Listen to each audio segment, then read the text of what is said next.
अस्सलाम वालेकुम। तो वेलकम है आप लोगों का AM रात चैनल में। आज हम बात करने जा रहे हैं ईरान, रशिया, अमेरिका और यूक्रेन और उसके साथ साथ नेटो के हवाले से। इस पर तफसील से बात करेंगे कि ईरान ने एक तरफ तो 3000 के करीब मुख्तलिफ ड्रोन्स और दूसरे सिस्टम्स अभी तक रशिया को प्रोवाइड किए हैं और 1000 मज़ीद प्रोवाइड करने जा रहा है। अभी तक ये अनकन्फर्म्ड रिपोर्ट्स हैं, लेकिन जो अब 1000 के करीब ड्रोन्स और बैलिस्टिक मिसाइल वो रशिया को देने जा रहा है, उसकी शिपमेंट वो यहाँ से भेज चुका है।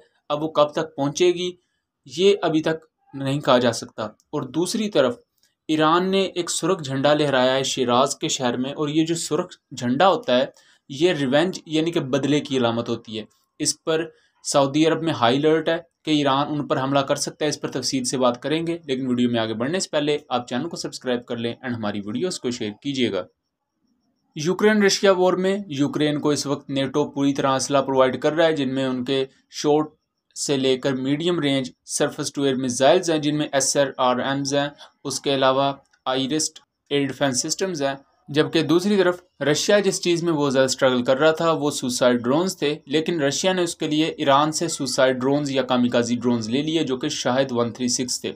ना सिर्फ ये, बल्कि UCAVs भी एक ऐसी फील्ड है जिसमें रशिया स्ट्रगल कर रहा था। रशिया ने उसके लिए मुहाजिर 6 UCAVs लिए, और रिपोर्टेडली रशिया ने ये UCAVs सिर्फ लिए नहीं है ईरान से, बल्कि इनके अब लोकल प्रोडक्शन भी वो अपने मुल्क में कर रहा है। मतलब ट्रांसफ़र ऑफ टेक्नोलॉजी के तहत रशिया ईरान से चीज़ें लेकर बना रहा है, और ये एक बहुत बड़ी बात है।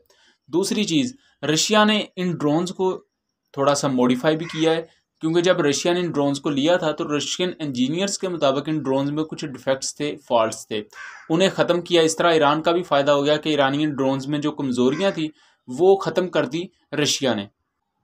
अब रशिया ईरान से बैलिस्टिक मिसाइल लेने जा रहा है, क्योंकि रशिया अपने जो मेन मिसाइल्स हैं उनको बचा के रखेगा नेटो या किसी बड़ी जंग के लिए। इसके लिए वो वक्ती तौर पर ईरान से बहुत बड़ी तादाद में बैलिस्टिक मिसाइल ले लेगा, जिनमें अल-फतेह 110 मिसाइल और अल-जुल्फ़िकार मिसाइल हैं, जिनकी रेंज 300 किलोमीटर फतेह 110 की और 700 किलोमीटर अल-जुल्फ़िकार मिसाइल की रेंज है। अब तक जितनी भी शिपमेंट्स प्रोवाइड की गई हैं उनमें 3000 के करीब मिलिट्री इक्विपमेंट ईरान की तरफ से रशिया को प्रोवाइड किया गया है। लेकिन अब एक बड़ी शिपमेंट है जिसमें 1000 ड्रोन्स और उसके साथ साथ बैलिस्टिक मिसाइल, ओवरऑल 1000 के करीब मिलिट्री इक्विपमेंट बनता है। ये बहुत जल्द रशिया को मिल जाएंगे, और इससे कितनी तबाही मचेगी यूक्रेन में इसका अंदाज़ा लगाना मुश्किल है, क्योंकि हम देख चुके हैं कि ईरानियन ड्रोन्स ने बहुत ही ज़्यादा नुकसान पहुंचाया है यूक्रेन को। और इवन दो यूक्रेन ये दावा भी करता है कि उसने बहुत कई सौ की तादाद में इन ईरानियन ड्रोन्स को गिरने से पहले ही मार गिराया अपने एयर डिफेंस की वजह से। लेकिन एक एयर डिफेंस मिसाइल बहुत महंगा होता है, जबकि ये जो सिंपल सुसाइड ड्रोन है ये उसके मुकाबले में 7-8 गुना सस्ता होता है।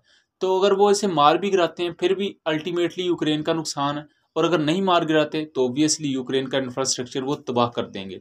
दूसरी बात करें तो 2 नवंबर को शिराज जो कि शहर है ईरान का, वहाँ एक मेन मकबरा है किसी शख्सियत का। वहाँ ईरानियन रजीम ने या ईरानियन जो गवर्नमेंट है उन्होंने सुर्ख झंडा लहराया था। अब ये सुर्ख झंडा जो है ये 2020 में जब कासिम सुलेमानी ईरानियन जनरल को असैसिनेट कर दिया था US ने, तब भी उससे कुछ अरसा बाद इन्होंने झंडा लहराया था। ये सुर्ख झंडा लहराने के बाद इन्होंने अमेरिकन जो बेसिस थी इराक में अल असद, उस पर मिसाइल्स फायर किए थे। 2020 में इन्होंने, मैं दोबारा बताता हूँ, इन्होंने सुर्ख झंडा लहराया जो कि बदले या रिवेंज की इलामत थी। उसके बाद इन्होंने अल असद इराक की एयर बेस जो थी जिसमें US ट्रूप्स मौजूद थी उन पर मिसाइल्स फायर किए। इससे US का कोई ख़ास नुकसान तो नहीं हुआ था, लेकिन बाद में ये चीज़ें निकल कर सामने आई कि US के फ़ौजी काफ़ी जो हैं वो ज़ख्मी हुए थे। उसके साथ साथ इनका इंफ्रास्ट्रक्चर का बहुत नुकसान हुआ था। इवन जो फाइटर जेट्स वाले हैंगर्स होते हैं वो तबाह हुए थे, और उसके साथ साथ जो दूसरा एक मिलिट्री बेस पर इक्विपमेंट होता है वो भी काफ़ी तबाह हुआ था। तो अच्छा खासा नुकसान हो गया था बाय द वे। अब सऊदी इंटेलिजेंस जो है, सऊदी अरब की इंटेलिजेंस एजेंसीज, उन्होंने वाशिंगटन को यानी US को ये कहा है कि ईरान हमारी ऑयल रिफाइनरीज को पूरी तरह तबाह करना चाहता है, हम पर हमला करने के लिए तैयार बैठा है।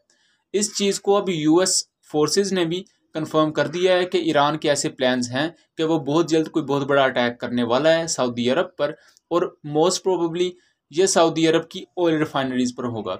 यहाँ इस वक्त ईरान एक सेफ पोजीशन पर आ जाता है, क्योंकि ईरान ने रिसेंटली रशिया को जो वेपन्स प्रोवाइड किए उन वेपन्स ने पूरे यूरोप को हिला डाला।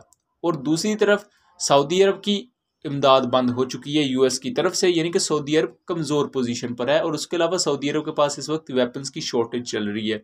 Surface to air missile system की ही बात कर लें, उसके अलावा even air to air missiles की भी बात कर लें, तो उनके पास इस वक्त अच्छी खासी तादाद में ये चीज़ें मौजूद नहीं हैं, कहीं ना कहीं शॉर्टेज मौजूद है।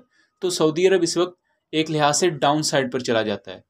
ना सिर्फ ये बल्कि 2 नवंबर की शाम को IRGC यानी कि इस्लामिक रेवोल्यूशनरी गार्ड कोर जो है ईरान की, उसने एक वीडियो जारी की जिसमें उनके शाहिद 136 ड्रोन्स कई 100 की तादाद में सऊदी अरब पर हमला आवर हो रहे हैं। ये एक 3D वीडियो थी। ये बुनियादी तौर पर सऊदी अरब को एक धमकी थी कि हम बहुत जल्द आप पर इतने 100 सुसाइड ड्रोन्स के साथ हमला करेंगे। और एक ही वक्त में अगर 200-300 आप पर सुसाइड ड्रोन्स यानी शाहिद 136 या राक्स जैसे ड्रोन्स आ जाते हैं तो उन्हें रोक पाना ऑलमोस्ट नामुमकिन हो जाता है।